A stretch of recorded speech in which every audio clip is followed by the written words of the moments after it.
ચારણી સાહિત્યમાં એવું કીધું છે કે ધર્મ ધુરાંધર ની આ ધરતી પામ કદી ના પાસા ભરતી, અહીંયા તો માતા પણ સંગ્રામે ચડતી એના બેટા હોય નહીં. એમ આપણું સાહિત્ય છે. મેં શરૂઆતમાં જ કીધું હતું આપણી વાતો છે એટલા માટે આપણને આનંદ આવે છે. આ બાજુ દરિયો હિલોળા દે છે, રત્નાગર સાગર, આ બાજુ ગાંડી ગીર, અજબ ખંજરી જ્યાં બજે ભયાનક પડછન ગોદ પહાડ તણી, જ્યાં પહાડ તણા ઝીલે પડસંદા પ્રજાંગડી ખમ પહાડ તણી, અને જીવન હાટા શીર તણા, જ્યાં ગાજે જંગલ ગીર તણા. એ ગાંડી ગીર પ્રકૃતિનો ખોળો, માલધારીઓનો તો વાલો હોય, અને એ પ્રકૃતિના ખોળામાં રહેવા વાળો સમાજ આ હું અને તમે, પશુની સાથે વાતો કરવા વાળો, પશુની ભાષા સમજનાર સમાજ. એટલા માટે ગીરને માં કહેવામાં આવે. આમ તો ભારત માતા પણ માં છે, ભારત માં માં છે. મને કડી યાદ આવે છે. અત્યારે જાહેરમાં કોઈને તમે પૂછો કે વિજ્ઞાનમાં કયો દેશ આગળ, એટલે ગમે એમ કહે કે ભાઈ વિજ્ઞાનમાં બીજા દેશ અમેરિકા, બીજા દેશ આગળ, ભારત વિજ્ઞાનમાં પાછળ છે. ખોટી વાત. હું અહીંથી સાબિત કરી દઉં, વિજ્ઞાનમાં પણ ભારતથી આગળ કોઈ દેશ ન હોઈ શકે. અને કેવી રીતે થાતું હોય તો જ હા પાડજો. એક ગીત મેં લખ્યું એની એક જ કડી કહું, ભારત દેશ વિજ્ઞાનમાં કેવી રીતે આગળ છે. कि दुनिया में सबसे महान बड़ा मेरा हिंदुस्तान है, दुनिया में सबसे महान बड़ा मेरा हिंदुस्तान.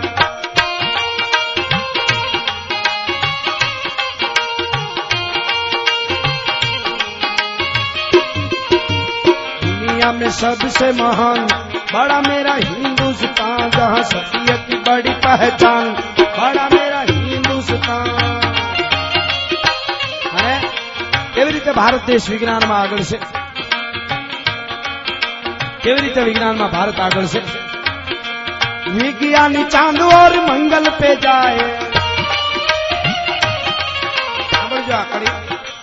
विज्ञानी चांद और मंगल पे जाए, उसके तो आगे वो पहुंच नहीं पाए. વિજ્ઞાની મંગળ સુધી અને ચંદ્ર સુધી ગયા છે, એથી આગળ તો કે ના, तो भारत નું विज्ञान. हाँ बोलજો. विज्ञानी भारत, विज्ञानी चांद और सूरज, विज्ञानी चांद और मंगल पे जाए, उसके तो आगे वो पहुंच नहीं पाए. सूरज पे गए हनुमान बड़ा मेरा हिंदुस्तान, सूरज पे गए हनुमान बड़ा मेरा हिंदुस्तान है. दुनिया में सबसे महान बड़ा मेरा विज्ञानी चांद और मंगल पे जाए, उसके तो आगे वो पहुंच नहीं पाए. पर सूरज पे गए हनुमान बड़ा मेरा हिंदुस्तान. આપણો વિજ્ઞાની આજથી વર્ષો પહેલા હોરુજ સુધી ગયો તો એટલું નહીં, એને મોઢામાં લઈ ગયો. આ ભારત દેશ છે, પણ આપણે દ્રષ્ટિ નથી કરતા, બીજાનું વિજ્ઞાન જોયા કરી ક્યાં ફૂગી ગયા, આપણા ક્યાં ફૂગી ગયા. બોલો. ભગવાન રામને થોડીક તકલીફ પડી એટલે ભગવાન રામે તરત મહાદેવને ફોન કર્યો કે થોડોક તકલીફમાં શું, જાનકીજીનું હરણ થયું છે. ભોળાનાથે ત્યાંથી કીધું કે માણસ મોકલું છું, હનુમાનજીને મોકલું છું, જે હોય કરી દઈશ. આ બધું પહેલેથી જ હતું. પણ મારે જે કેવું છે એ ભારતમાં છે, અને એમાંય ભારતમાં ગીરમાં જે બહારથી માણસ આવે એને આશરો આપે, એટલે આ ગીરની કવિતા મામાની ફરમાઈશ. હમણાં મેં ઝૂંપડીએ કોકતી જાજો ઘડી બે કીધી હતી. ઝૂંપડા છે ગીરમાં, પણ એનો આવકારો બહુ મોટો છે. ટંક ચૂક્યા એનો મોઢડા માથે તમે ભાળશો નહીં ક્યાંય ભાવ. મને માણહુર આયર યાદ આવ્યો. નાની એવી વાત. માણહુર આયર ગામડા ગામની માલિકોર દાડો હતો, આહિર વડીલ ગુજરી ગયા છે, બધા આહિરો ભેગા થતા. પહેલા તો ગામડામાં તો આ વડીલોને ખબર હોય એવો રિવાજ, હાંજ પડે અથવા તો બપોરનું ટાણું થાય જમવાનું, કોઈ માણસને ત્યાં મહેમાન આવ્યા એટલે દાડામાં બધા આવ્યા જ હોય. પછી કોઈ ગરીબ માણસ હોય તો પણ એકાદા બે મહેમાનને જમવા માટે ઘેરે લઈ જાય. અગાઉ આવી ગયા હોય, સાંજે આવ્યા હોય, સવારે બધાને ત્યાં ન જવા દે, આવી મદદ કરતા. પેલા ચોરે ડાયરો બધો બેઠો છે, ખરખરે આવેલો ડાયરો. બપોરનું ટાણું થયું, જમવાનું ટાણું થયું એટલે બબે 5-5 જે કાંઈ જેવી જેની સગવડ 2 જણા 3 જણા 5 જણા 8 જણા લઈ લઈને એક પછી એક આહીરો છે હવ ને ઘેરે જમવા માટે લઈ જાય છે. જમવા માટે ઘેરે બધાને લઈ જાય છે. એમાં માણહોર આયર મર્દનું ફાડ્યું હતો. દિલ બહુ વિશાળ દરિયા જેવું હતું પણ ઘરમાં કાંઈ નહોતું. ગરીબાઈ આટો લઈ ગઈ હતી. પણ અંદરની જે દુનિયા છે ને એની પાસે ઓલા બંગલા કરોડો રૂપિયા બહુ નાના પડે છે. એને 1-2 આહિરને ઉભા થઈને કીધું કે હાલો 2 જણા મારે ઘરે આવો. ઓલાને ખબર હતી કે આને ઘરમાં કાંઈ ખાવા નથી પણ નાઈ ન પાડે. ના પાડી તો ઓલાને દુઃખ લાગે. હાલો જાય તો ખરા. 2 આહિર વાહે વેતા થયા અને માણોર આહિર મોર આવો આવો મારો બાપલીઓ ખીલીને કુકારા દીએ પરસુ મેં પતરી. અરે સજણ તું ઘણા જોગ પણ અસાંજી સંપત હતરી. ઘેરે લઈ ગયો. ફાટલ તૂટલ વાણ વાળો ખાટલો ઢાળ્યો. 2 આહિર બેઠા. આહિરાણીને કીધું જલ્દી જમવાનું બનાવો બપોરા તૈયાર થાય. પણ શું કરે ઘરમાં કાંઈ નથી. સમજણ આહિરાણી વિચાર કરે છે ઓહો હો કોને કહું. હમણાં હોય ને તો એકલી 50 જણા નહીં 100 જણાને રાંધીને ખવડાવી દેવું પણ ઘરમાં કાંઈ નથી. ના આયર લઈ આવ્યા છે. શું થાય જે થાય. 15-20 મિનિટ થઈ એટલે આહિરાણીએ આહિરને પડકારો કર્યો કે આયર મહેમાનને બિહારજીએ જમવાનું થઈ ગયું છે. આ સત્ય ઘટના છે આપણી. 2 મહેમાનને બિહાર્યા ઓહરીમાં કોથળા પાથરી દીધા. બેઠા થાળી મૂકી અને થાળીમાં સપટી મીઠું મૂક્યું. બોલો તો ટૂંકમાં હાવ વાત કરું છું. થાળીમાં સપટી મીઠું અને પાણીના લોટા મૂકી અને 2 આયરને કીધું કરો હરિહર. 2 આયરે મીઠામાંથી એક કણી મોઢામાં નાખી. પણ અમૃતનો ઓડકાર આવ્યો ભાઈ. એની માલિકો કારણ કે દાતારીનું તત્વ પડ્યું હતું. અમૃતનો ઓડકાર તો આવ્યો પણ હયાની માલિકો કારણ કે પડકારા મીંડ્યા થવા. વાહ આયર વાહ માણહોર આયર વાહ આયર તારું દિલ વાહ આયર તારી ખુમારી વાહ આયર તારી જેને કહેવાય દાતારી. અમને 2 ને ઘેરે લઈ આવો એ મોટી વાત છે. ભોજન તો 32 ભાત ના હોય તો શું કામના. 2 આયર છે મીઠાની એક કણી મોઢા મૂકતા જાય પાણીનો ઘૂંટડો લેતા જાય અને પછી ઉભા થયા. ઉભા થઈને પાછા હાલતા થયા કે હાલો સોરે. કાંઈ ન બોલ્યા. આયર પગમાં પડી ગયો જાવા ટાણે કે મારા ઘરમાં કાંઈ નથી મને માફ કરજો. મારી ફરજ આવે એટલે હું તમને 2 લઈ આવ્યો છું. આજનો ટક તમારે ભૂખ્યું રહેવું પડ્યું. એ આયરના દીકરાને માફ કરજો. તમારી નાયતનો દીકરો છું. ઘરમાં કાંઈ નથી નકર જમાડવાના બહુ કોડ છે પણ હું ઠાલો વયો આવું ને એ મારા કુળમાં નથી ક્યાંય એવું બન્યું કોઈ દી. મારાથી સહન ન થાય કે બધા મહેમાનોને લઈ જાય ને હું માણું આયર ઠાલો ઘેરે કેમ આવું. અને ભાઈ ગયા સોરે. વળી ડાયરો પાછો જમીન રણટે ભેગો થવા માંડ્યો. ત્યાં બીક મનમાં ફફડાટ હતો કાંઈક કે આયર વાત તો નહીં કરે ને કે અમને ભૂખ્યા લઈ આવ્યા. બધા ભેગા થયા ને પછી કીધું હો ને ઘરે જમી આવ્યા. આ તે વાતમાંથી વાત નીકળી. 2 આયરને જે જમાડવા ઘેરે લઈ આવ્યા હતા એક બોલ્યો એ ડાયરો સાંભળો.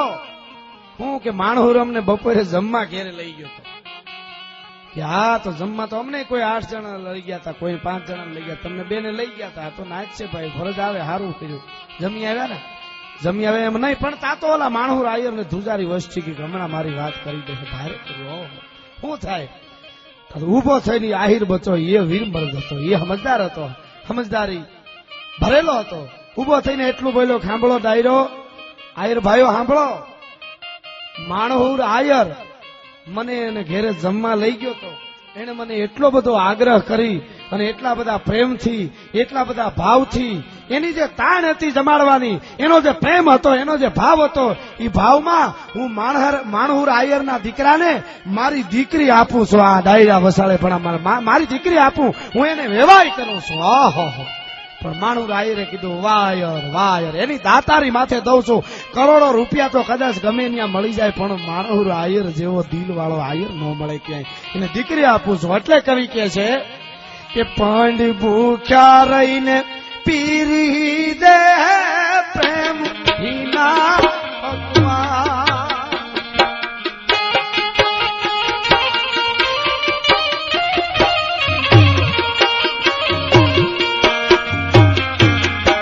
પાંજ ભૂખ્યા રહીને પીરી દે પ્રેમ ભીના પકવાન.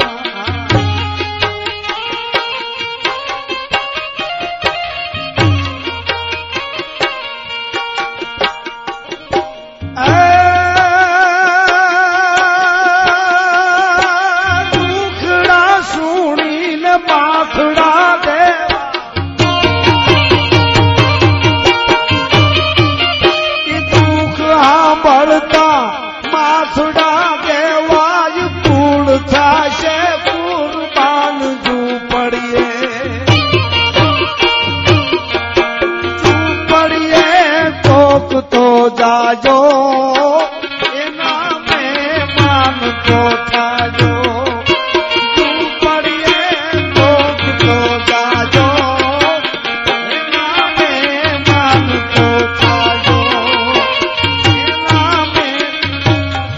આ જે વાતું છે ઈ ટંક સુક્યા એનો મોઢડા માથે તમે ભાળશો નહીં કોઈ ભાવ 3 દીથા ખાધું ન હોય તો ઝૂંપડામાં રહેતો માલધારી એમ નો કે હું ભૂખ્યો છું અને આજ મળ્યું એને આગલા દીની રેડીશે નહીં ક્યાંય રાહ કરોડપતિ આમાં ખબર છે ઘણા કરોડપતિ હોય ને ઇન્કમ ટેક્સ પડે માથે ઇન્કમ ટેક્સ વાળા ખાબકે 50 લાખ રૂપિયા વી જાય તો ઢાઢું મંડે જવા હું લૂંટાઈ ગયો મરે અરે પણ બીજું હજી તારી પાસે 3 કરોડ છે અને 50 લાખ વૈયા ગયા નહોતું ટેક્સ ભર્યું તો પણ આ તો ટંક છૂક્યા એનું મોઢડા માથે ભાળશો નહીં બીજો ભાવ અને આજ મળ્યું ઈ આગલા દેની ક્યાંય રેડી છે નહીં કોઈ રાવ ઝૂંપડીએ કોક તો જાજો એના મેમાં ઈ ઝૂંપડા ઈ ગીર એટલે મેં લખ્યું છે અને મારા મુરબી ભીખુદાનભાઈ એમ કહેતા હતા કે આ કવિતા ઈ ગીરમાં ભાઈ આફ્રિકામાં બોલ્યા ને આફ્રિકાના માણસો રોવા માંડ્યા કે ગીર તો અમારે બહુ મોટી છે પણ આવી નથી ઈ મેં ગીરની કવિતા લખી છે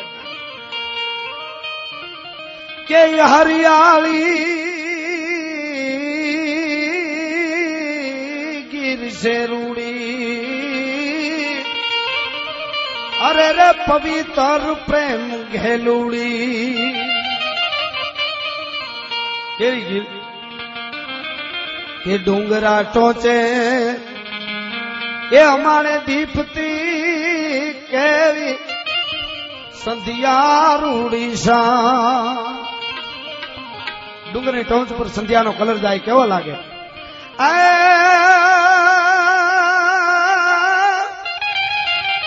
કે કોઈ લાલ પાઘડીએ કોઈ લાડડો રૂડો એ જાણે વીરવું બોર રાત